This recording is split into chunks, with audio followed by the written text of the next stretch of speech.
In the last lesson of my AI automation course powered by n8n, we talked about the concept and theory of sub-workflows. We even created a parent workflow and talked about duplicate logic limitations with it. Now today in this lesson, I'm going to finish the remaining part of this very important n8n concept called sub-workflows. In case you have not watched that lesson, then go watch out the previous part first and then come back to finish this concept by building all three remaining sub-workflows and connect them to the parent workflow. Otherwise, keep watching. So if we quickly look at the other workflows which are there, we have already automated this one, and this is like more the optimized version of it when I'm going to use the sub workflow. Over here you can see that I have an order confirmation workflow where a new order is placed with the customer email. We have to extract the email from the order first, and then we have to do a customer lookup. So for that we are going to introduce a sub workflow. So we are going to call the sub workflow do the customer lookup that we have already done. In this case, we are going to extract that out and put it into sub workflow, and then we have to generalize a personalized email text message based on customer segmentation, which is more like, hey Tom, thanks for being our VIP program customer. Now you can see that we are also evaluating not only just the VIP status, but we are also segmenting them based on different programs we have. Maybe we just have two programs, VIP program and non-VIP program, but we are segmenting it. The logic could be complex in real world, as you might understand. Finally, in this workflow, we are sending an email. In the third workflow, we have a schedule or manual trigger, which is fetching the customer from a Google Sheet. And for each customer, we are looking for the customer details. Again, we are going to introduce this sub workflow, which is calling a customer lookup and verification whether the customer exists or not. If yes, then we are going to filter and export all the VIP program US customers in a new Google Sheet for US marketing campaign. So you can see that all these three workflows are sharing some common patterns, some common details that needs to be applied on the customer. So that's where the concept of sub workflow will come into play. Otherwise, especially the logic that we build over here, this if node, which is calculating the status of the VIP, needs to be duplicated in all three of these workflows. What if the definition of this VIP customer changes in future? We have to open all three workflows and make that change again. With the introduction of sub workflows, that is not needed. We just need to make the change in the sub workflow, and all three workflows will keep on running smoothly without any knowledge that something has changed in the VIP program status evaluation or VIP status evaluation of the customer. So now let's go ahead and build our sub workflow. So in order to build the sub workflow, what we can do is, let's go to our n8n course folder and let's create a new workflow over here. Let's rename it to sub workflow fetch customer details. Now we go back to our original workflow, and what we are going to do is, let me zoom in a bit. As we were fetching the customer details over here, let me just disconnect this. So let's click on this. Let's disconnect this as well. For now, let's disconnect this as well. So over here, as soon as the data is received, let me disconnect this as well. Now if we go back over here, as soon as the webhook receives the data in the form of email as well as ticket, we need to call our sub workflow over here. So now I'm going to click on this execute workflow. You can see execute sub workflow node is there, and the action we will be using is execute a sub workflow. So this opens the node configuration screen. Over here we'll have source as database, and here we are going to select a workflow from the list. You can also click a sub workflow in personal, and it is going to add a new workflow for you. However, we just created it, so I'm going to just filter that. So sub workflow fetch customer details. So let's click on that. So this workflow will consume all the input data passed to it. Then in the mode, we are going to have run once with all items. Either you can have this kind of configuration, but in this example, we have a sample data of 5 records. So I'm going to use run once for each item. And finally, there are options as well. And the add option, you can see that wait for sub workflow completion. So in our example, we have to wait for sub workflow completion. So I'm going to leave it as is, but in some scenarios, you might not want to wait for your sub workflow to complete. It could be a parallel task that can be handed over, executed in parallel. So you can turn off this setting so that your data can be processed at a faster rate, because one workflow execution is going to happen in parallel while rest of the workflow can continue as is. So that was the advantage that I was explaining earlier in the lesson as well. Now let's go to our sub workflow and add a trigger for it, and this time the trigger would be a little different. You have used trigger manually, you have used on schedule, you have used on webhook call, but we are going to use when executed by another workflow. So we are going to use this, and basically it is asking for input data as well. Either it is going to receive all the data that is coming from there, or you can only add certain fields. So I'm going to add customer email over here, and we are going to execute this step. So it is asking for customer email. We are going to go back, we are going to save this. And now if I go back over here, we are going to refresh this, because now it is fetching the input parameter that our Subworkflow is expecting. So you can see the Subworkflow is expecting the customer email. So it is over here, and we are going to input the customer email from the workflow that we are calling the Subworkflow. Now if I execute this step, it is going to return the customer emails back to us, because there was nothing that is coded so far in the execute workflow that we have created. So for that, let's go to our Subworkflow and start building it. Let's add the Google Sheet, because first we have to fetch the customer details. We want to get rows from the sheet. Account is fine, get rows. In the document, we are going to select our Subworkflow mock data. In the sheets, we are going to have the user data sheet, and we are going to add the filter same way that we did. So we have to match the customer email, and in the column we'll select the email to match. Now if I execute this step, nothing will come because it is inputting the null data. Okay, there is an error because customer email has null right now. Okay, so how do we fix this error? We go back to the canvas, and let me open this node, and let's put some sample or mock data into it. Let me click on this edit button, and I'll just paste the emails that we are getting. So basically you can see the structure is customer email is being expected in the input, and what I have over here is customer email. All those 5 emails that we wanted to send from our parent workflow are being put here as mock data. So we'll just save it. I'll go back and I'll run this. So it should output 5 items. And now let's run this Google Sheets. It should emit out the results which were there. So now this node is fully functional, and it is fetching the details of the customers that we are expecting. Now let's go back to the canvas, and let's just have only one email over here. Let's just have 2 of them. I'll just do this, and I'll click on save. We'll come back to the canvas, and I'll just again execute this step. Now it got the 2 results back. So now this Subworkflow is running and fetching the details of the customer. What we expect is, as soon as it is executed from the parent workflow, it should basically return the customer record. If I go back to my parent workflow, the last run of this node only returned the customer email because there was no step involved. Now if I execute it, it should return all the data corresponding to these 5 customers. So now it has returned data for all the 5 customers that we requested for in this parent workflow. And I deliberately included only 2 emails just to show you that these 2 runs are independent. When you come to this parent workflow, you can click on view Subworkflow execution. If you click on it, then it is going to show you what happened inside the execution of this particular run, where 5 inputs were sent to it. So you can see that these 5 emails were sent from our parent workflow. This is showing the execution of this particular run.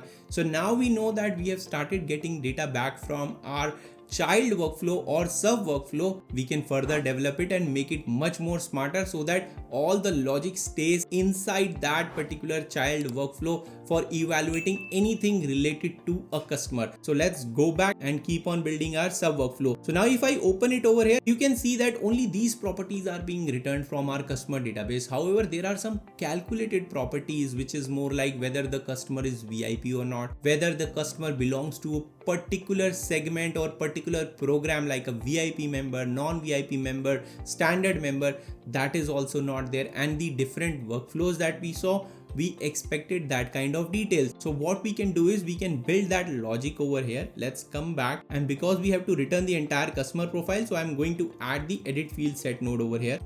So we'll use this, and what we are going to do is we are going to add a status column called is VIP customer. We are going to set it as a boolean, true or false, and in the value we are going to write an expression. So I'll just click on expression and I'll expand this, and in the expression I'm going to write the condition that we had. We wanted to check whether the order history had more than 5 orders. If yes, return false. So this is returning true or false, but there was a second condition as well that we also wanted to check the rating as well. So what I'm going to do is drag the rating to over here, and we are going to use the OR operator, which is nothing but 2 pipe signs. So we have used this OR operator. So now it is checking basically this condition, and this is not a condition for now. So we have to make this condition as greater than 3.99. So now there is this one condition and then there is this second condition. If both the conditions are false, then it is going to say it is not a VIP customer. That means it is false. If one of the condition is true, it is going to return true for us, which is more like VIP status for the customer. Now if we go back over here and execute this step, it is going to have false for one customer, other customer is true. So now we have added this is VIP customer property, but the issue over here is that other properties of the customer have been removed. So for that I can use this setting of the node, include other input fields, and in the input fields to include parameter, I want to select all because I want all the parameters of the customer. So now you can see all the customer parameters is there and is VIP customer true false is also there. So we have added another attribute to the customer which is more like calculated in nature. What we can do is add another property called customer segment that will let us know which program this customer belongs to. If you want to add more properties, you can add over here. However, because I want to use this property as well to make it simple, what I'm going to do is I'm going to go back and click on this run. So it is going to execute this, and over here I'm going to add another edit field set node so that I have the property to work with. So now I have a VIP customer property. I can work with that. First I'll include this and also turn on include all other fields because I want to keep on adding more attributes to this particular customer profile. I'll execute this. It is going to return as the as is result. Now I'm going to add something called customer segment. And for the value, we are going to use a little complex expression over here. Let me click on this expression first. Let me expand it so that it becomes clear to you. So the value we are expecting is something like EU VIP program member, US VIP program member, Asia VIP program member, or non-member. So what I'm going to do is, first of all, you can see the region is there. So we are going to attach the region over here. And then we are starting to form a string, which is more like you can use plus to concatenate other parts of the string. However, here we have to check whether the customer is VIP or non-VIP. So what I'm going to do is VIP flag. I'm going to use it over here. So this is going to add EU plus false, but we don't need this. I want to use a ternary operator that is going to return something like a string in case this value is true, otherwise false. So in this expression, I'm going to expand it with the ternary operator, which is more like question mark. And then over here I can have a string, and then there is colon, and then I can have a string. So now in the first after question mark, this is more like if this condition is true, then return this value, which is more like VIP. And here we want to return non-VIP member, and then we can say plus program. And since this entire thing is expression, we can just get rid of this plus as well and this plus as well, because it is already concatenating the string values from different expressions as well as the string. So if I close this now and execute this, it is going to return us customer segment is EU non-VIP member program. This is US VIP member program. You can now see that we have started building this complex customer profile that is being evaluated based on different attributes. Now if we go back to our canvas, let's save this. Let's keep the Subworkflow limited to these attributes or properties of the customer. Now let's go back and build or complete our rest of the workflows that were there. First, let's complete the first workflow that we built, which was the parent one. If I execute this node now, it is going to return us the full customer profile that tells us whether the customer is VIP, what customer segment it belongs to. You can see is VIP customer false, true, and then this one is true, this one is false, this one is US, this one is EU, this one is US, and there must be Asia as well. So you can see Asia non-VIP member program. Now if we go back and start building our workflow, so we don't need this merge node anymore in this workflow, so we can just delete it. Over here we were checking the condition about whether the order history there or not, average rating was there or not. We don't need it anymore because all this logic has been abstracted out from this particular workflow into our child workflow. So over here we can keep it very simple. Let me first connect it over here and let me just delete this. And in this one, what we are going to do is VIP customer, and over here we'll just say boolean, which is true or false, is true.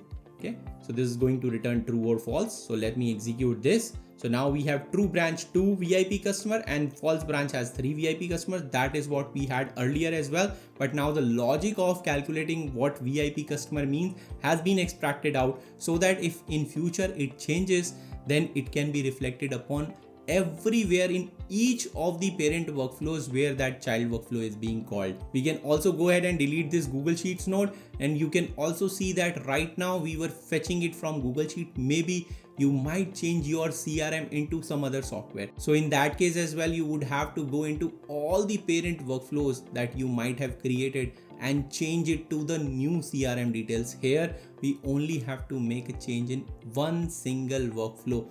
That is the power of Subworkflow that you get. Now I hope you are able to understand. Rest of the workflow I think would remain same over here. Slack message is being sent for the VIP customer, and then we are evaluating whether the customer is from EU, and that is being evaluated based on the region, and then we are assigning it to a particular team in the EU. So we'll just complete this workflow. Let's leave it over here and let's quickly see what the second workflow would look like.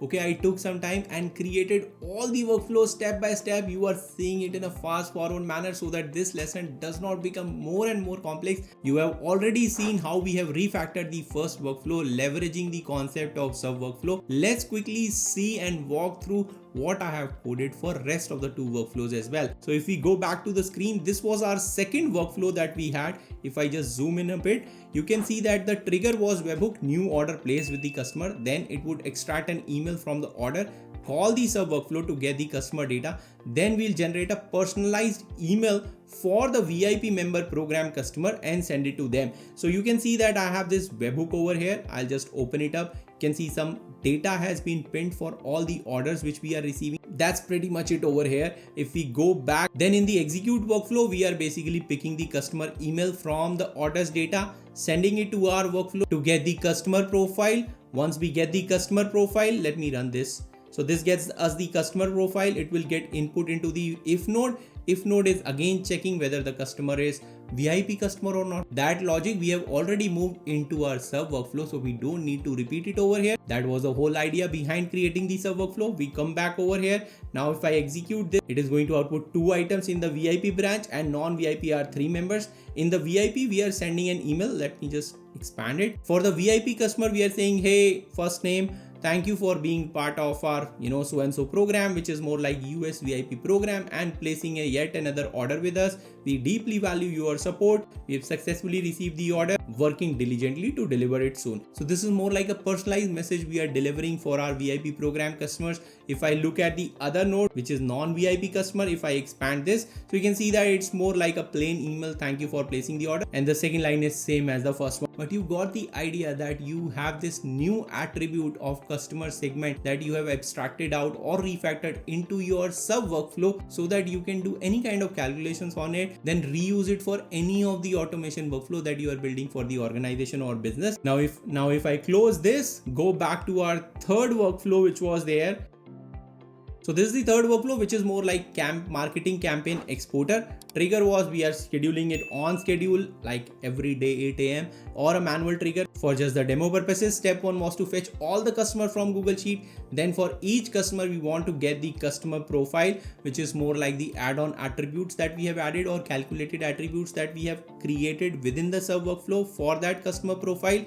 Then we are filtering and exporting all VIP program US customers into a Google Sheet for running a US marketing campaign over there. So this is a very simple workflow. On the click of it, it executes. Let me click this. So it is going to execute. Now we are going to fetch all the Google Sheets data. So this is going to fetch all the 50 members or 50 customers that we have in the Google Sheet. Then it is going to execute the workflow for all of them. And you are going to get like 50 members profiles over here having those 2 additional fields in it. So you can see that it has added the 2 new fields to all 50 items or 50 customers that we had.